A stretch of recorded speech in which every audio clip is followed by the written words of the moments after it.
বন্ধু, আজকে হাটে যাবি? বিক্রি বাটা কিছু হবে বলে মনে হয়। প্রচন্ড বৃষ্টি হচ্ছে তো। আরে লকাই, হয়তো মানুষজন কম বেরুবে, কিন্তু বিশাল পরিমাণে একটা লাভ করতে পারবো আমরা, বুঝলি? সেটা কিভাবে হতে পারে? চাইলেই তো আর বিশাল পরিমাণে লাভ করা যায় না।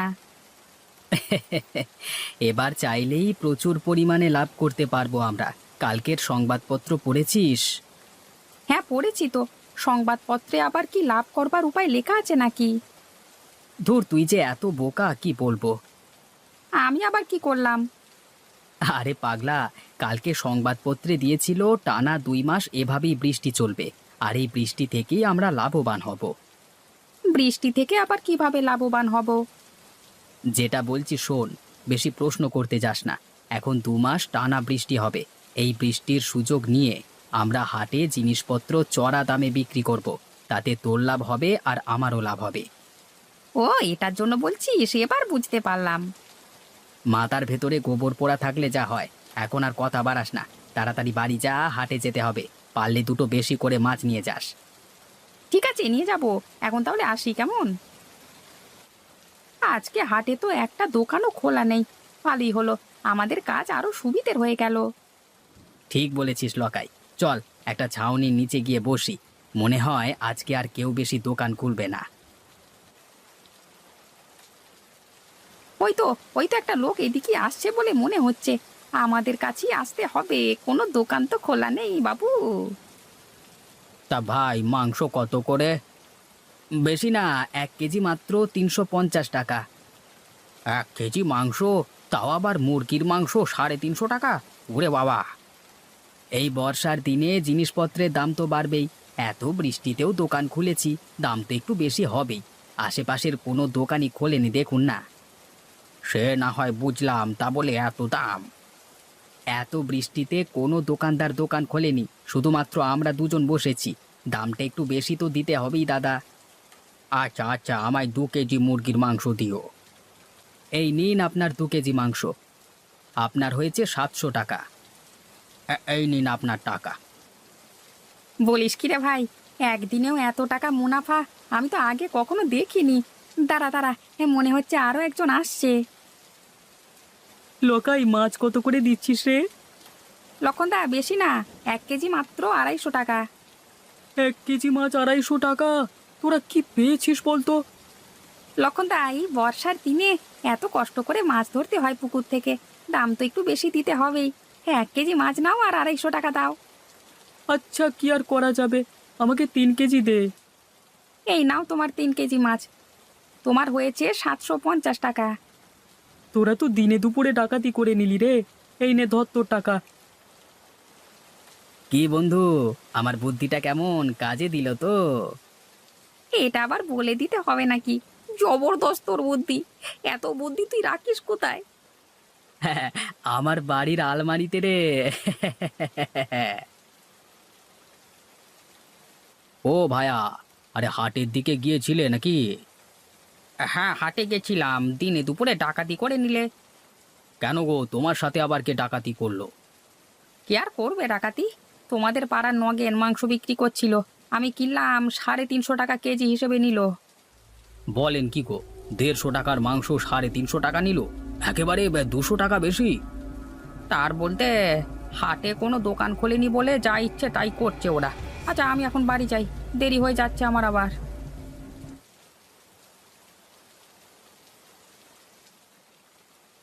কিরে অশোক, এখানে একা একা বসে আছিস যে?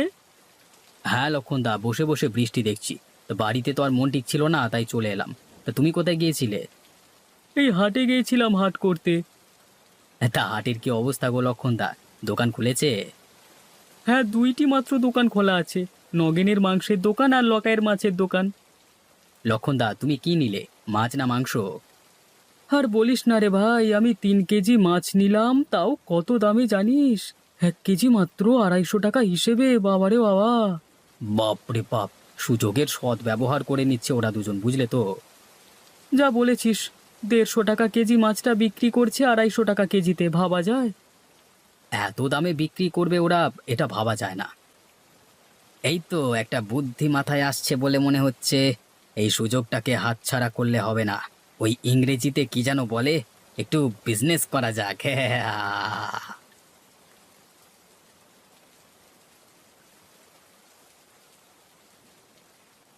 কি গো, এবার তো কিছু একটা করতে হবে।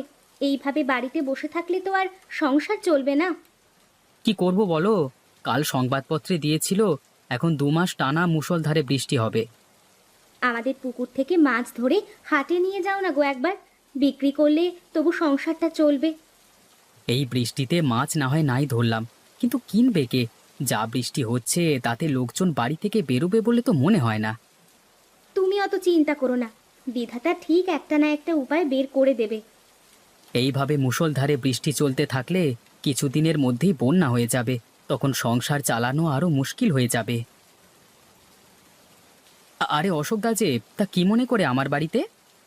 কেন রে নিতাই, আমি কি এমনি এমনি আসতে পারি না? আরে অশোক দা, তুমি খারাপ ভাবছো কেন? আমি ওটা বলতে চাইনি। আমি বলছি বৃষ্টি মাথায় নিয়ে আমার বাড়িতে এসেছো, নিশ্চয়ই কিছু তো দরকার আছে। দরকারটা কি সেটা বলো। তোর যে ওই ছোট পুকুরটা আছে, ওটা আমি 2 মাসের জন্য কিনতে চাই। আমি 10,000 টাকা তোকে দেব, রাজি থাকলে বল। তুমি 2 মাসের জন্য পুকুরটি নিয়ে কি করবে? নিতাই, আমি তোকে টাকা দিচ্ছি, পুকুরটা 2 মাসের জন্য কিনবো। কি করব সেটা তো আমি তোকে বলতে পারবো না। তাহলে কি করে দিই আমি? কেন দেবে না? তোমায় 10,000 টাকা দেবে। আর করলে কি করবে? নয় মাছ ধরবে। আমাদের পুকুরের মাছের যা দাম হবে তার থেকে অনেক বেশি টাকা দিচ্ছে অশোকদা তোমায়। আচ্ছা, তাহলে 2 মাসের জন্য আমি আমার পুকুরটাকে তোমায় বিক্রি করে দিলাম। এই নে ধর তোর 10,000 টাকা। বলেছিলাম না, বিধাতা ঠিক একটা না একটা উপায় দেখিয়ে দেবে। দেখো, 2 মাসের ব্যবস্থা কেমন হয়ে গেল কিছু না করেই। আমার মনে একটা খটকা লাগছে। অশোক অতগুলো টাকা দিয়ে গেল, এর পেছনে কি মতলব এঁটেছে কে জানে।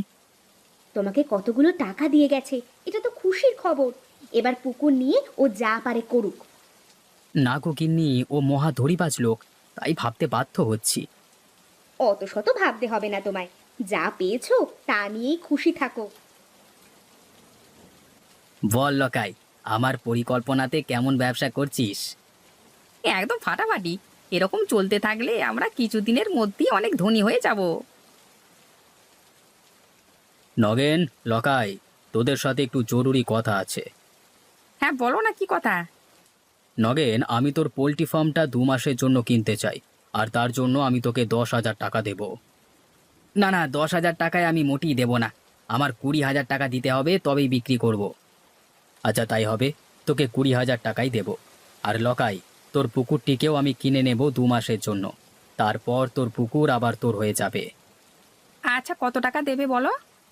তোর পুকুরটার জন্য আমি 20,000 টাকা দেব। আমি রাজি আছি। এই 2 মাসের জন্য আমার পুকুরটি তোমার হয়ে গেল। হে হে। এই নে, এতে 40,000 টাকা আছে, দুজনে ভাগ করে নিস। নে তাড়াতাড়ি হাত চালা, আবার হাটে গিয়ে বিক্রি করতে হবে। এই তো বাবু, তাড়াতাড়ি করবার চেষ্টা করছি। হ্যাঁ, এখন গ্রামের সমস্ত পুকুর এবং পোল্ট্রি ফার্মের মালিক হলাম আমি। এবার আপনি যেমন খুশি দামে বাজারে মাংস এবং মাছ বিক্রি করবেন, তাই তো? ঠিক ধরেছিস তুই। এটা কি বলে ব্যবসা? বুদ্ধি যার টাকা তার, কথাতেই আছে। এই যে হয়ে গেছে বাবু, তাহলে এবার এগুলি হাটে নিয়ে যাই। হ্যাঁ নিয়ে যা। আর শোন, 1 কেজি মাছ 350 টাকায় বিক্রি করবি, আর 1 কেজি মুরগির মাংস বিক্রি করবি 450 টাকায়, বুঝেছিস? আগে বাবু তাই হবে। আমি এগোচ্ছি, আপনি আসুন কেমন। আসুন আসুন, আমাদের দোকানে আসুন, সব কিছু জিনিস তরতাজা পাবেন, নিয়ে যান। ভাই, আমাকে 2 কেজি মুরগির মাংস দাও তো। এই নিন আপনার 2 কেজি মুরগির মাংস, আর আপনার বিল হয়েছে 900 টাকা। সে কি, 1 কেজি মাংসের দাম 450 টাকা? আগে হ্যাঁ। আমায় 1 কেজি মাছ দে তো, একটু ভালো দেখে দিবি। হ্যাঁ হ্যাঁ বাবু, আমাদের দোকানের কোনো জিনিসই খারাপ নয়। না হলে ভালো। এই নিন বাবু, আপনার 1 কেজি মাছ, আপনি আমাকে 350 টাকা দেন। বলেন কি মশাই, 1 কেজি 350 টাকা? হ্যাঁ বাবু, ওই দামই দিতে হবে। এদেরকে একদম বিশ্বাস করবেন না, একেবারে দড়িবাজ লোক। আমাদের সবার থেকে পুকুর কিনে চড়া দামে মাছ বিক্রি করছে, আবার মাংসের ক্ষেত্রেও একই কাজ করেছে। তুমি আমায় দড়িবাজ বলছো? কিন্তু যখন তুমি চড়া দামে বিক্রি করতে তখন সেটা দোষ নয়। হ্যাঁ অশোকদা, আমি আমার ভুল বুঝতে পেরেছি। আমি তোমাদের দেখাতে চেয়েছিলাম একজন বেশি মুনাফা করতে চাইলে বাজারে কম্পিটিশন বেড়ে যায়, জিনিসপত্রের মূল্য বেড়ে যায়, ভারসাম্য হারিয়ে যায়। এটা তো আমরা ভেবে দেখিনি। আজকে অশোকদা আমাদের চোখ খুলে দিয়েছে। আর এই ভুল হবে না। সবাই অশোককে খারাপ ভাবতো, কিন্তু আজকে উনি সবার জন্য এত বড় কাজ করলেন নিজের লোকসান করে। লোকসান তো হয়নি। এই নাও তোমার সব টাকা, আমি ফিরিয়ে দিচ্ছি।